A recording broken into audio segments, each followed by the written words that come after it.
대한민국의 대표적인 보수 논객 두 분과 함께합니다. 조갑제닷컴의 조갑제 대표 그리고 김진 전 중앙일보 논설위원 나와주셨습니다. 안녕하세요. 안녕하세요.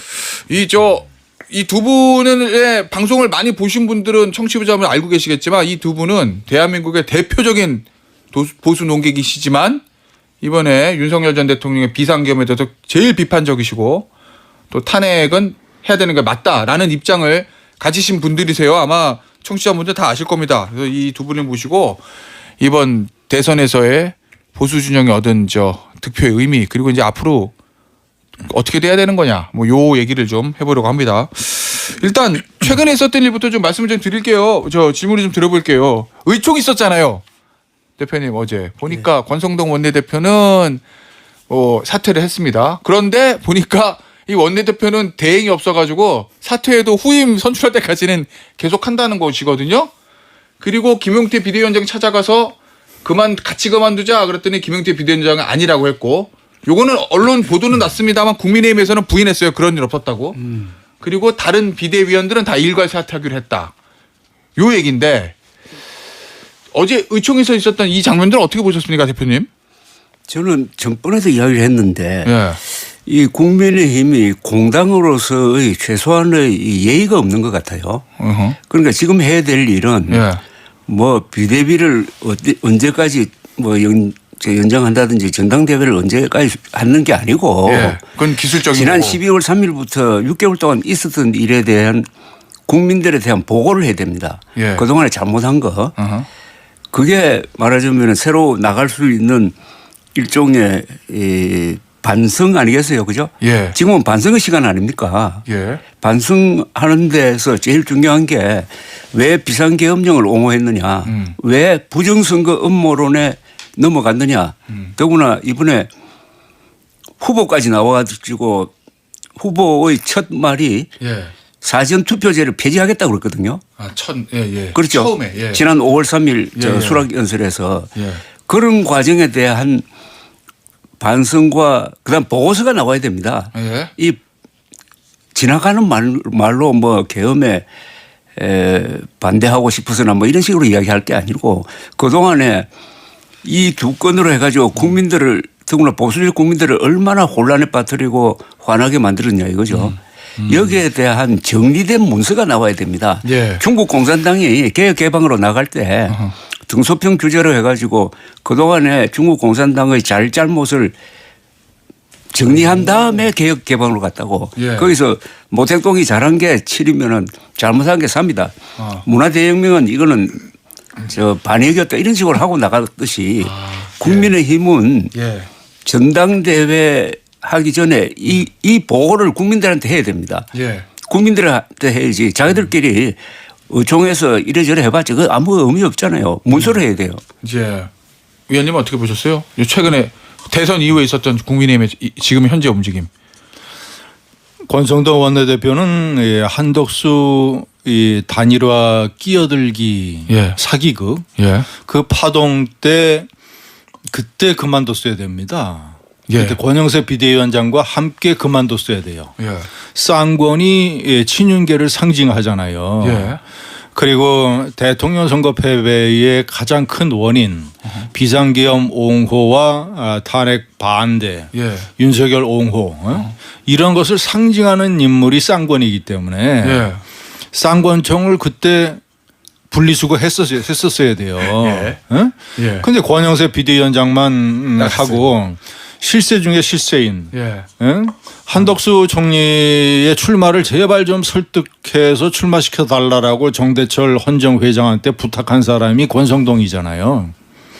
정대철 헌정회장이 뉴스에 다 얘기를 했잖아요. 언론에. 그러니까 그때 쌍권이 분리수거 됐어야 된다. 권성동 원내대표 그리고 사무총장의 박대출 친윤계 한남동 사수파 그리고 공동선대위원장의 나경원 그리고 막판에는 이제 윤상현 윤석열 대통령의 오른팔이라고 할 수 있는 윤상현까지 공동선대위원장에 집어넣고 그런 친윤계 그룹 탄핵 반대 그룹의 아주 대표적인 정점 태두가 김문수 후보예요. 비상계엄을 가장 적극적으로 옹호했고 탄핵을 가장 거세게 반대한 사람입니다. 비상계엄은 잘못된 거라고 얘기는 하긴 했어요. 나중에 비상계엄 발표하고 이틀 후에 기자들이 물어봤을 때 왜 계엄을 선포했는지 그거를 이해해야 된다라고 제일 강하게 옹호했던 사람이에요. 그러니까 이 완전히 이런 이 삼각 편대의 맨 앞에 탄핵 반대 후보 김문수 후보를 내세우고 이렇게 해서 폭망한 거 아닙니까? 망한 거 아니에요. 자, 그러면 이제 보수가 다시 살아나서 국힘이 살아나서 이재명 정권에 대한 반대 세력의 원래 이 중심 기둥이 보수 정당이거든요. 국힘이거든요. 그럼 그걸 하려면 자, 대선 패배의 뭐 명백하고 가장 중심적인 원인이 쉽게 얘기하면 친윤계의 난동이기 때문에 친윤계가 빨리 싹 물러나야 돼요. 권성도 원내대표 후임으로 친윤계가 또 똘똘 뭉쳐가지고 친윤계의 누구를 원내대표로 내세우고 그 원내대표가 김용태 비대위원장한테 사퇴를 압박하고 그리고 또 친윤 비대위 시즌 2를 만들면 지난번에 비대위가 경북 상주 출신의 이미자 의원, 마산의 최영두 의원 다 친윤계 아니에요. 그러니까 친윤계 시즌 2를 만들면 이거 앞날이 없는 겁니다.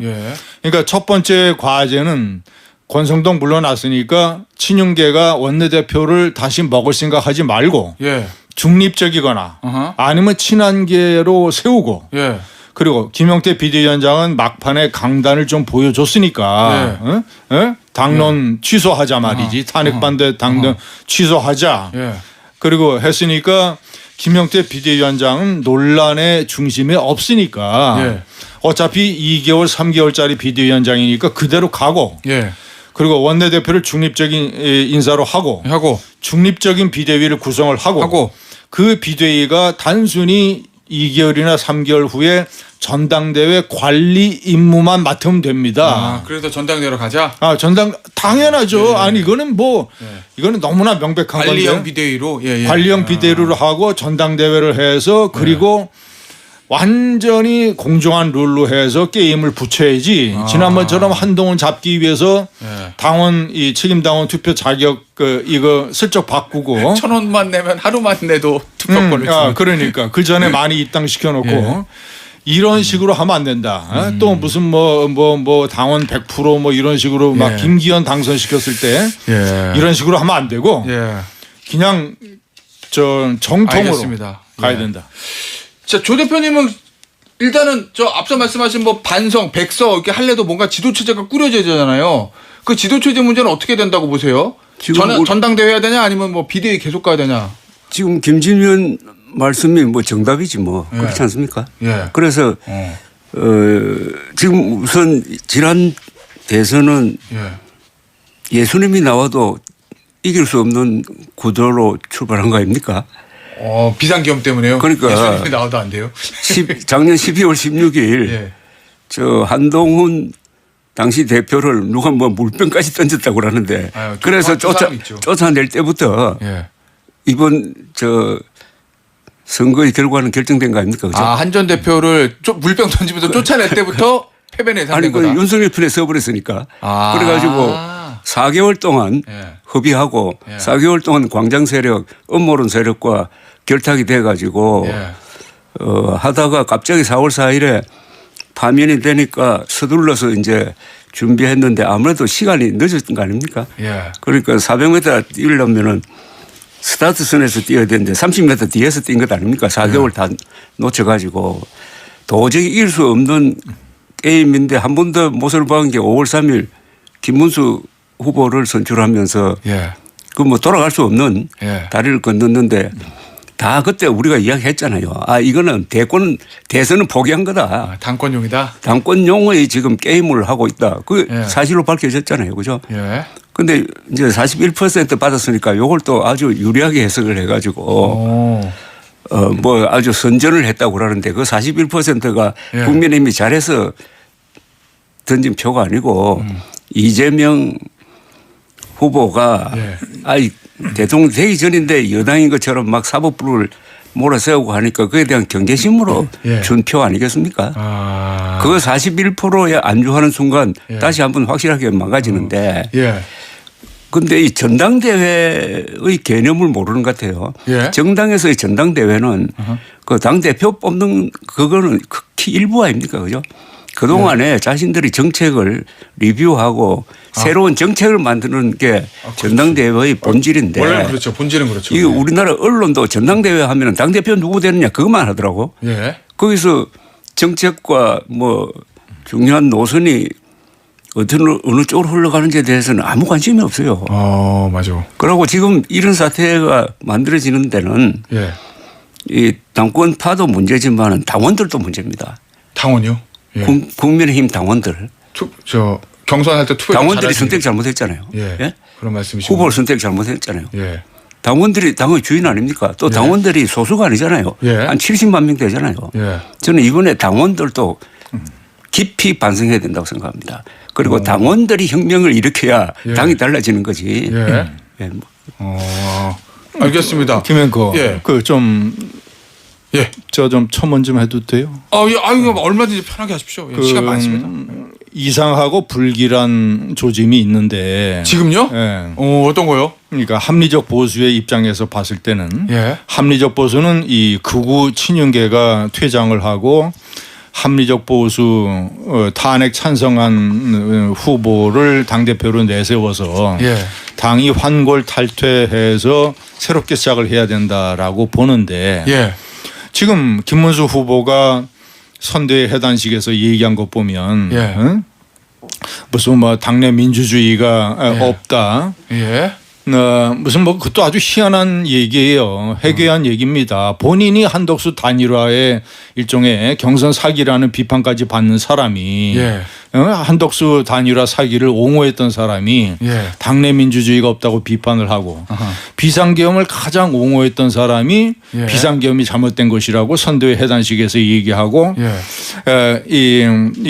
그 PS 편지 쓸 때 뒤에 덧붙이는 것처럼 SNS에 예. 자기 턱걸이 사진을 떡하니 올리고 예. 파란 옷을 입고 이거는 뭐 김재원 의원이 슬슬 암시하는 것처럼 예. 당 대표 출마의 의욕을 상당 부분 이렇게 내비치는 거예요. 나온다. 김문수 후보는. 예. 그럴 가능성이 높다. 예. 4월 4일 날 탄핵됐잖아요. 예. 그 윤석열 대통령이 4월 7일 날 보수 당시 후보 1위였던 김문수 장관이 출마 선언을 합니다. 예. 이틀 전에 4월 5일 날 예. 제가 김문수 장관한테 이렇게 얘기를 했어요. 김 장관의 전체 인생 역정을 다 종합을 해서 애국의 결단을 내려야 된다. 예. 김 장관처럼 탄핵에 거세게 반대했던 사람이 대통령 후보가 되면 예. 국민의힘은 필패다. 아하. 그러니까 예. 본인이 1위라 하더라도 그런 야욕을 접고 예. 탄핵 찬성 후보인 한동훈을 지지 선언을 하시라. 예. 그리고 지지 선언하는 것에 그치지 말고 총괄 선대위원장을 맡고 그리고 극우를 향해서 예. 탄핵에 반대했던 극우를 향해서 설득해라. 예. 한동훈에 씌워진 배신자 프레임을 걷어내는 일을 김문수 장관이 주도하시라. 예. 주도해서 그러면 그것이 이재명 후보와 싸울 수 있는 유일한 시나리오다. 예. 유일한. 우리 대표님께서는 이제 예수가 출마를 했어도 뭐 어려웠을 거라고 얘기를 하시는데 예. 예수의 제자급 정도 해당되는 예. 탄핵 거세게 찬성했던 예. 비상계엄을 막았던 한동훈을 최종 후보로 내세웠으면 예. 저는 박빙 내지는 이길 수도 있었던 선거라고 봐요. 새로운 분위기. 예. 그러면 세대교체, 정치교체, 시대교체. 예. 이재명 후보보다 10살이 아래니까 11살이 아래니까. 그런데 만약에 친윤계가 예. 또 뭐 41% 뭐 이런 거 뭐 얘기하면서 예. 김문수 후보를 당대표로 다시 똘똘 뭉쳐서 이 TK 책임당원들을 예. 또 이렇게 구슬리고 해서 이렇게 하면 국민의힘은 제가 봤을 때는 완전히 갈라파고서 섬이 돼버린다. 알겠습니다. 결국 이제 41.15 요거부터 시작인데 사실 출구조사 때는 38이었나요? 39 막 이랬거든요. 맞아요. 39. 근데 최종적으로 41이에요. 39하고 41은 단 2% 차이긴 한데 앞숫자가 바뀌어버려가지고 국민의힘 내에서는 뭔가 38, 9였으면 그냥 폭막 이랬을 텐데 41이 되고 이재명 대통령이 50이 안 넘어서 야 이거 그래도 이 정도면 잘한 거 아니야? 라는 젖살싸 분위기도 약간 있는 것 같긴 해요. 그죠 대표님? 저는 우선 예. 이 출구조사한 여론조사 업체에서 예. 이거 검토를 한번 해봐야 될 것이라고 생각합니다. 이 큰 사고입니다, 이거. 이 정도로 예. 0.1% 차이도 맞추던 출구조사가 지난번 대선 때 이번에는 거의 맞았는데. 이번에는 예. 거의 뭡니까 4, 5%포인트 차이가 났잖아요. 그죠?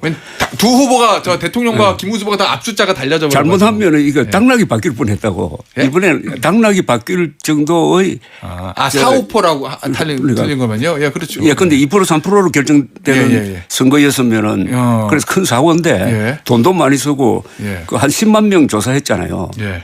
이 조사 방법에서 큰 차이가 났고 그다음에 역시 마지막에 보수가 좀 결집한 것 같아요. 그 크게 달라진 거. 이제 조사 방법 차이 뭐 이런 건데 그건 변론으로 하고 자 41%는 이제 어떻게 해석하느냐. 예. 이번 선거는 3,500만 명이 투표를 했다 이겁니다. 예. 그 3,500만 명이 세계에서 평균 IQ가 1등인 사람이고 학력이 1등인 사람 아닙니까? 그렇죠. 우리나라 국민들. 그러니까 세계에서 가장 우수한 유권자가 표를 던졌는데 예. 나는 여기서 무슨 지혜스러운 교훈이 있을 거라고 생각해요. 하나는 예. 일단 이재명 대통령을 만들어낸 거고 예. 그다음에 41%를 준 거는 독조하지 말도록 예. 권력이 워낙 그쪽으로 집중되니까 거기에 대한 견제용으로 하고 대통령에 그다음에 이 보수의 구명적 내지 하나의 그 희망으로서 그래도 이준석 후보에게 8.3% 예. 10% 아래라고 뭐 실패했다는 이야기를 많이 하는데 저는 그렇게 생각하지 않습니다.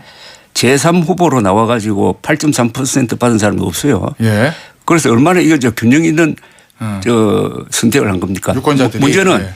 41%를 가지고 예. 이제 김문수 후보가 자기가 잘나서 그렇게 됐다고 생각한다든지 하면서부터 그다음에 국민힘 전체도 아 이제 그래도 이 정도는 됐다라고 안주하면서 당권 투쟁에 들어가는 순간 예. 또 어떻게 폭망이다. 되겠습니까? 폭망. 그러면은 대표님 보시기에는 김문수 후보는 전당대 나오자마자 집에 가라. 아니 집에 가든 그건 나중 집에 가든 뭐 어디 커피숍에 가든 그거는 본인이 결정할 일이고 어쨌든 나오지 최소한 아니 진 사람이 바로 그 직후에 예. 당권을 잡겠다고 나오는 사람은 예. 누가 있습니까? 71년에 김대중 예. 씨가 예. 그 박정희를 상대로 그때 5대 4까지 갔습니다. 그때 거의 이길 뻔했죠. 90 아니 이길 뻔 아닌데 90만 표. 그 뒤에 예. 당권을 잡았습니까? 다른 사람한테 넘어가서 그거 찾는데 한참 걸렸는데. 알겠습니다. 그러면 어쨌든 두 분 다 공이 말씀하시는 건 전당대 새로 여는데 친윤 안 되고 김문수 후보가 안 되고 윤석열 대통령과 거리가 제일 먼 사람이 당대표가 돼가지고 당을 혁신하고 개혁했다 이런 말씀이신 거죠? 김행거 그 예. 저기 2017년 탄핵 선거 때 예. 홍준표 후보가 17%로 지고 예. 곧바로 당대표에 출마를 했어요. 예. 그래서 당대표가 됐어요. 됐죠. 그때는 뭐냐면 상대 후보가들이 너무 약했어요. 그 저기 자유한국당 내에. 예를 들면 원유철 후보라든가 상대가 너무 약해가지고 그러니까 한동훈 같은 존재가 없었죠. 아 그때는 다 바른정당으로 나가 있어가지고 또 그랬겠네요. 그렇죠. 예. 그리고 이 홍준표 대표가 당시 대법원의 최종 선고 판결을 앞두고 있었기 때문에 예.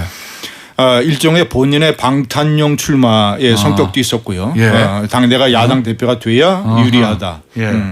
그런 성격이 있었고 해서 지금과 상황이 많이 다르다.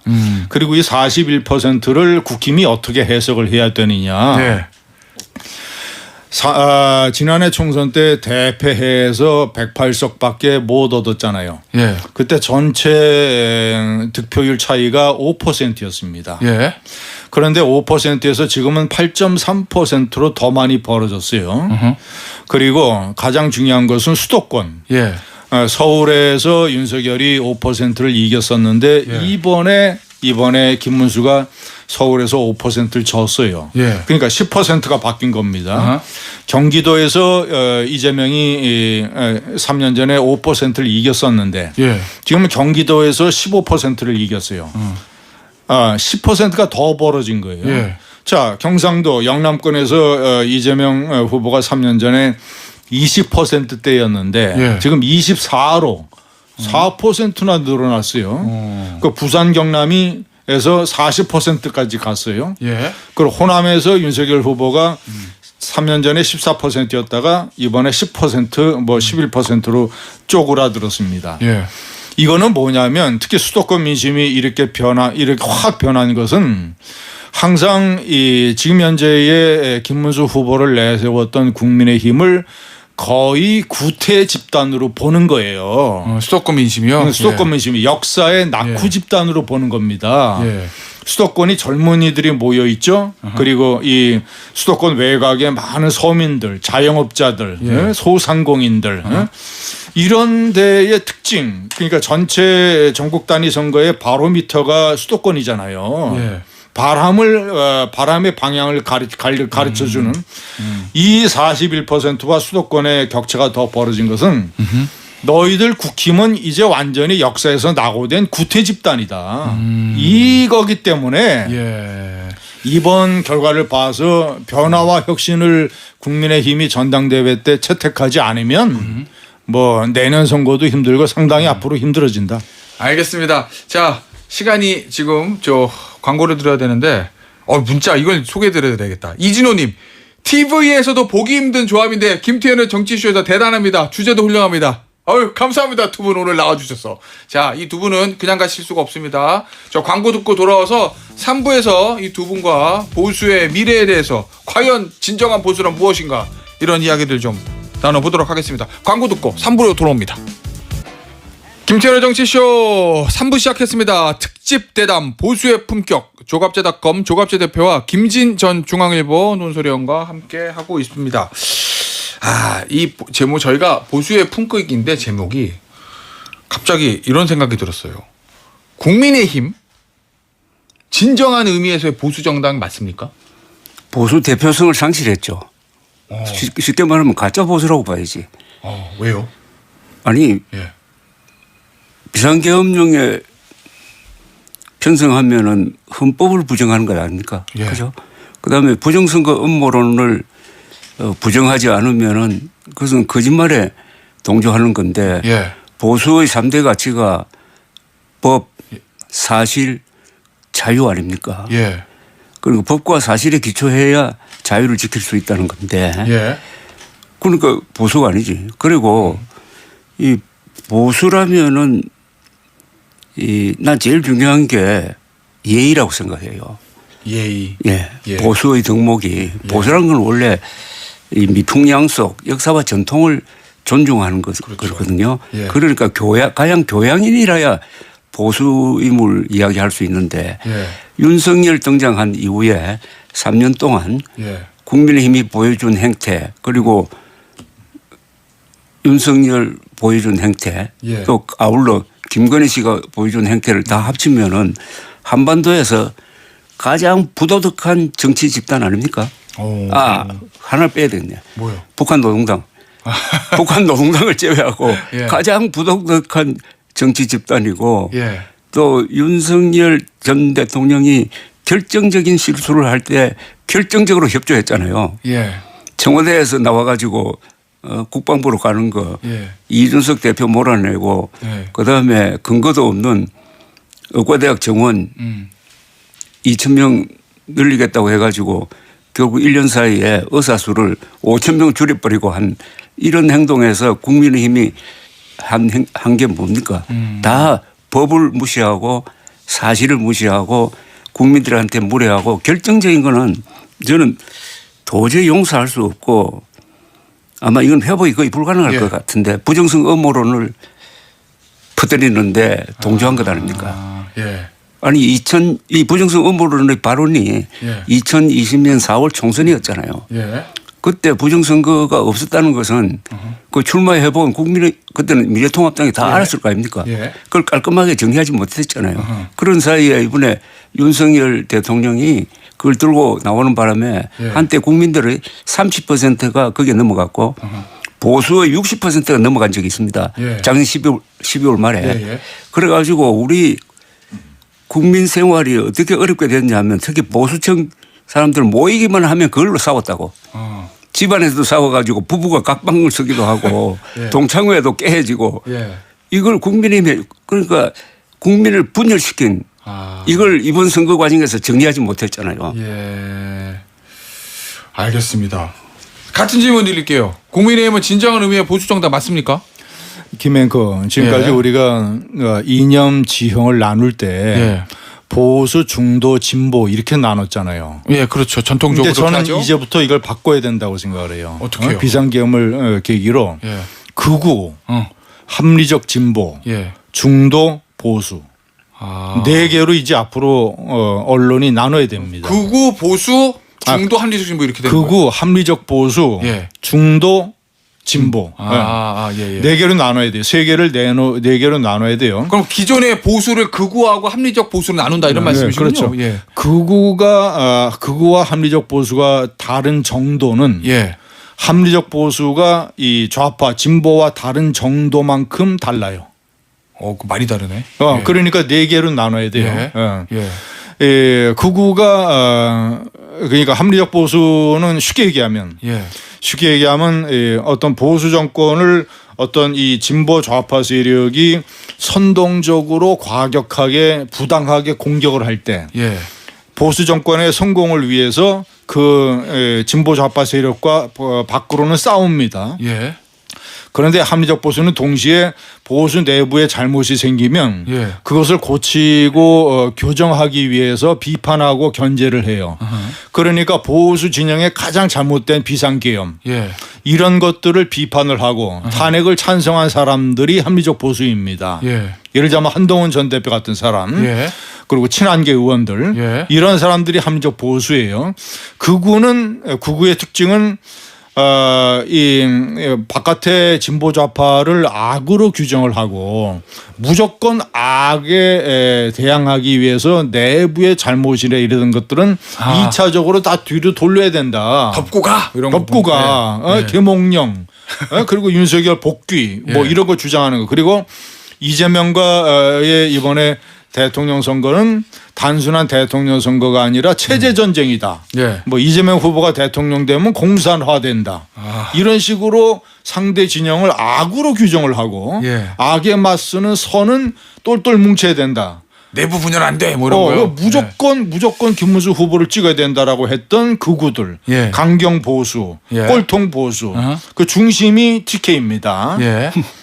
전체 인원 국민 인구수 중에서 영남권이 4분의 1인데 예. 국민의힘의 책임당원 중에서는 과반수예요. 맞아요. 그러니까 2배나 과 집중되어 있는 것이죠. 의원수는 거의 다고. 그 사람들이 국민의힘의 대통령 후보와 당대표를 정하는 데에 결정적인 역할을 하고 예. 그 국힘이 한국 정치에 결정적인 역할을 하니까 예. TK 책임당원들이 얼마나 중요한 사람들이에요. 그러네요. 그런데 지난번에는 이제 극우들, 친윤계들의 어떤 정치 공작적 이런 데에 많이들 넘어갔어요. TK 예. 책임당원들이. 예. 그래서 이제 한덕수 믿었다가 그리고 김문수를 결국은 찍은 예. 거 아닙니까? 예. 결론적으로 말씀드리면 친윤계가 주도하는 국힘은 극우다. 친윤계가 주도하는 국힘은 극우다. 예. 이제 그 친윤계가 역사의 뒷전으로 물러나고 예. 전당대회를 통해서 합리적 보수가 주도를 하게 되면 공천 시스템도 바꿀 것이고 예. 여러 가지 바꾸고 내년 지방선거에 대하는 태도도 다를 것이고 예. 그러면 국힘은 합리적 보수 정당이 된다. 근데 제가 말씀을 알겠는데 현실적으로 그 말씀하신 친윤계 세가 만만치가 않잖아요. 뭐 친한 합리적 보수라고 하신 친한계 의원 해봐야 20명. 한동훈 자, 전 대표는 원외. 근데 친윤계는 그러니까 많아요. 그 부분에서 이제 중요한 변수는 뭐냐면 첫째, 네. 친윤계 의원들 중에서 이번 대선 결과를 보고 현타가 온다. 아 현타. 현타가 와서 예. 그 사람들이 중립지대나 친한계로 이동을 한다. 아, 예. 그리고 그 사람들이 이동 변화하는 폭이 작더라도 예. 책임 당원들, 친윤계의 이 한동훈 배신자 프레임이라든가 또는 계몽령이라든가 예. 또는 이재명 악마화 예. 이런 친윤계의 공작, 극우 공작에 넘어갔던 TK를 중심으로 하는 국민의힘의 책임 당원 중에서 현타가 오는 폭이 크면 예. 그리고 세 번째는 역사적 사례가 예. 바로 1년 전 7월 달에 전당대회 때 그때도 한동훈에게 약간의 배신자 프레임이 있었어요. 예. 윤석열 대통령과 많이 대립을 했었으니까 예. 총선 때 에도 불구하고 63%를 얻었어요. 예. 친윤계가 밀었던 원희룡 18, 나경원 14. 예. 그러면 그거를 기억을 하면 예. 이번 전당대회 때의 합리적 보수가 주도권을 잡는 것이 예. 저는 상당히 가능성이 있다 이렇게 보는 거예요. 이 보수란 개념 정리를 좀 하고 넘어갈 필요가 있는데요. 예. 지금 보수라고 하면은 보수 정당이냐, 보수 세력이냐, 예. 보수청이냐 예. 이게 각각 다르거든요. 오. 그래서 주로 지금 논의를 하는 게 보수 정당으로 불리는 사실은 가짜인데 예. 국민의힘에 포인트를 맞춰가지고 이 당이 좀 잘 되기를 바란다 이거 아닙니까, 그죠? 예. 그런데 그 소수잖아요. 예. 보수 세력은 그거보다 훨씬 더 많아요. 보수 세력이라고 할 때는 여기 보수 언론과 보수 지식인이 들어갑니다. 예. 그렇겠죠. 사실은 이 군대 기업인도 예. 이게 보수 세력인데 이 사람들은 정치 의식화되지 않았으므로 예. 그다음에 그보다 더 많은 사람은 보수층이에요. 예. 이렇게 넓게 본다면은 유권자들. 이 보수는 지난 77년 동안의 대한민국 역사에서 문명 건설의 주인공들이었습니다. 예. 그래서 이분들이 만든 게 좋은 제도거든요. 예. 좋은 제도가 있어야 문명이 발전하고 이번에 계엄 사태를 피 흘리지 않고 처리할 수 있었던 것도 보수가 만든 제도 때문이라고. 헌법. 예. 그다음에 무슨 헌법재판소라든지 예. 뭐 그래도 이 기업 경제를 바친 기업 그다음에 결국 선거라는 이 제도인데 그러니까 문명 건설의 챔피언으로서의 보수는 지금도 살아 있어요. 예. 그런데 그걸 대표하기에는 국민의힘이 너무나 초라해. 이 불균형이 있어요. 이걸 어떻게 예. 역사 속에서 이 보수 세력을 제대로 대표할 만한 정당을 만드느냐 하는 게 보수층의 이제 임무인데 이번에 제일 창피하게 된 게 보수는 무능하다 이렇게 돼버린 거예요. 무능할 수 없잖아요, 그죠? 뭐 보수는 원래 유능해야 되는데 생각하죠.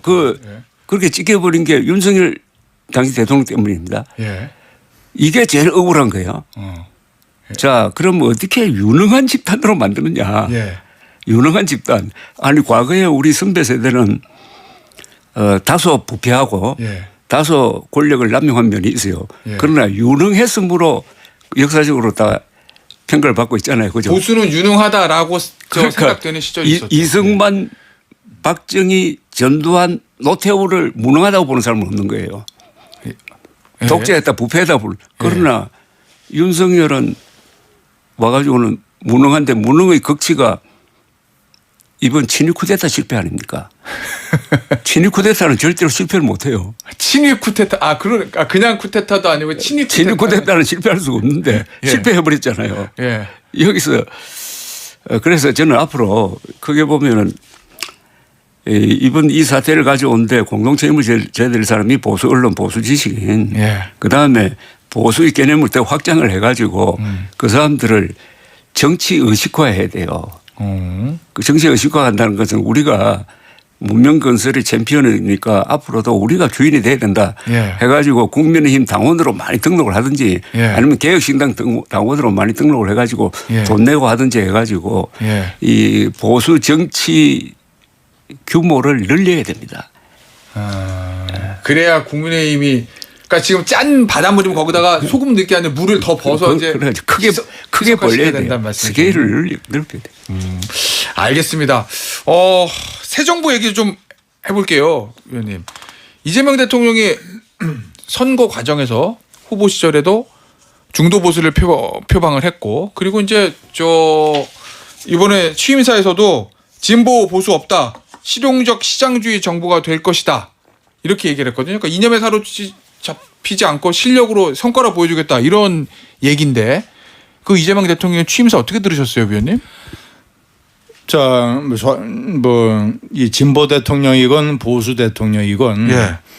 처음에 취임할 때는 다 그런 원칙적이고 좋은 얘기들을 다 합니다. 예. 대화, 타협, 포용, 뭐 통합, 국민 통합, 그리고 자유시장 경제, 지속적인 발전, 뭐 성장이 없이는 복지도 없다, 뭐 이런 얘기. 자, 그런 얘기를 하는데, 가장 중요한 것은 좌든 우든 대통령을 언론과 국민이 평가할 때는 입을 보지 말고 손과 발을 봐야 돼요.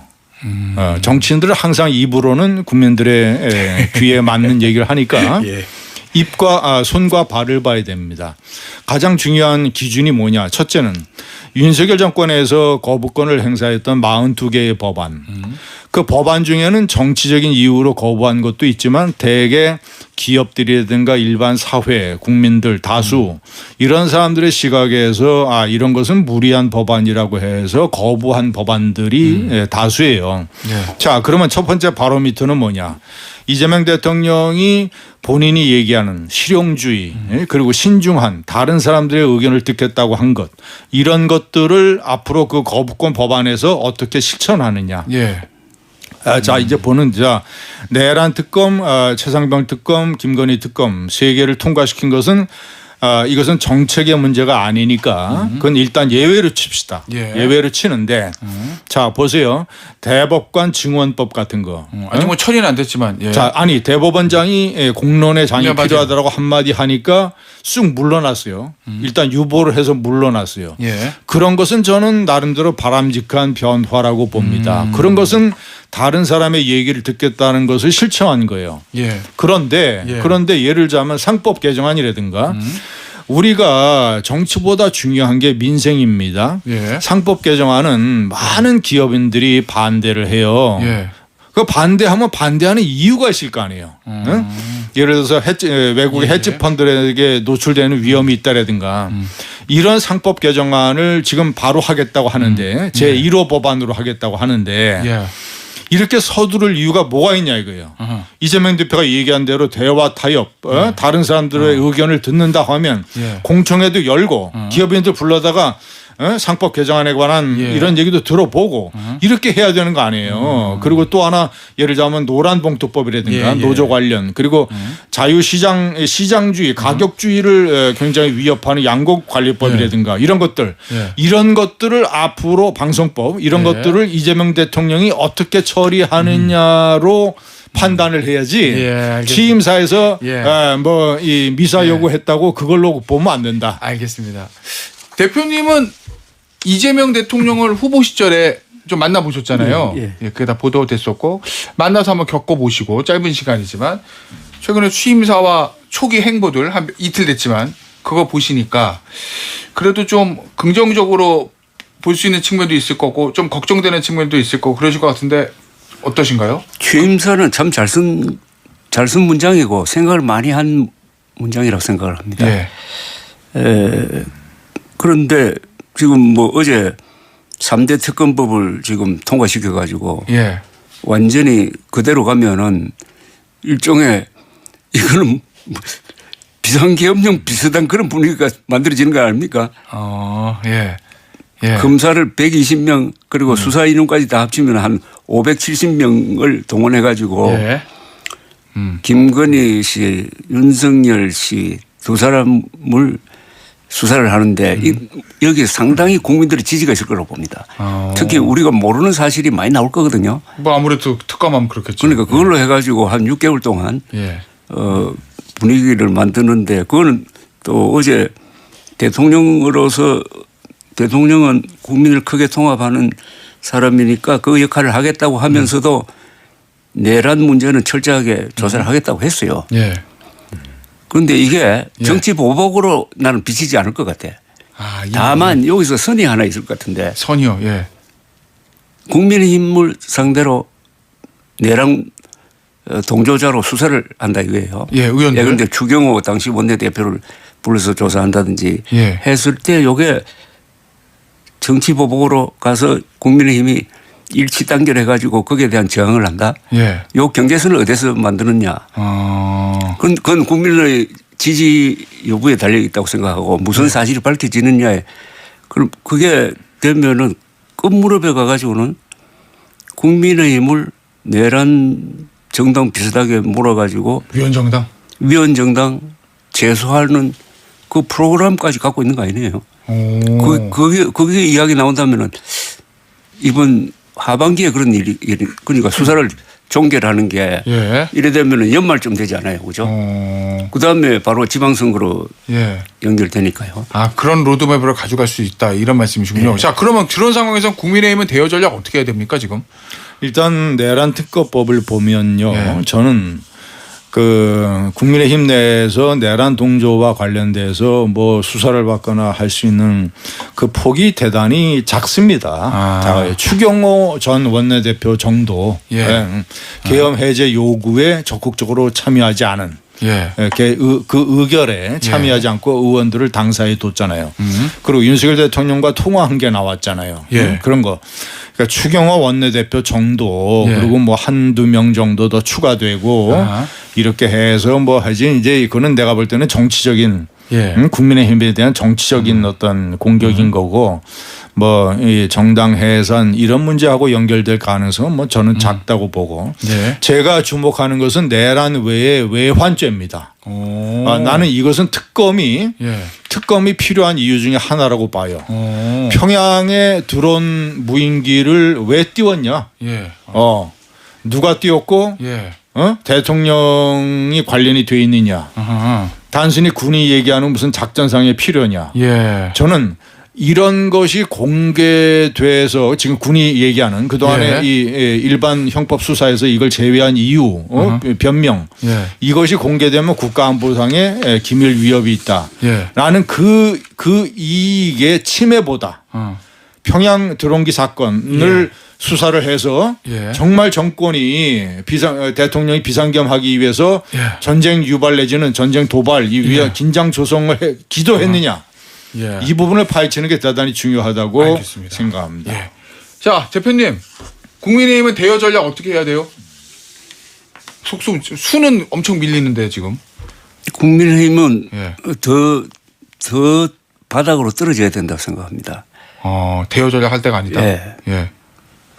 더 바닥으로 떨어져야 치고 올라온다는 말씀이죠. 쉽게 말하면 더 망해야 된다고 생각하고 자중질환도 더 많이 일어나가지고 결국은 노선투쟁으로 이게 결론이 나야 되는데 한동훈 전 대표가 얼마나 버티면서 얼마나 잘 싸울지 하는 생각이 저는 기대 겸 이렇게 걱정 겸 하기도 하고 그다음에 이번에 8.3% 받은 이준석 개혁신당이 하나의 볼거리입니다. 알겠습니다. 그건 마지막에 발은 좀 실수한 거 있는데 저는 그건 이제 젊은 사람이니까 곧 극복할 것으로 봅니다. 알겠습니다. 오늘 보수의 품격 여기서 마무리하도록 하겠습니다. 조갑제닷컴 대표 그리고 김진 전 중앙일보 논설위원이었습니다. 감사합니다. 감사합니다.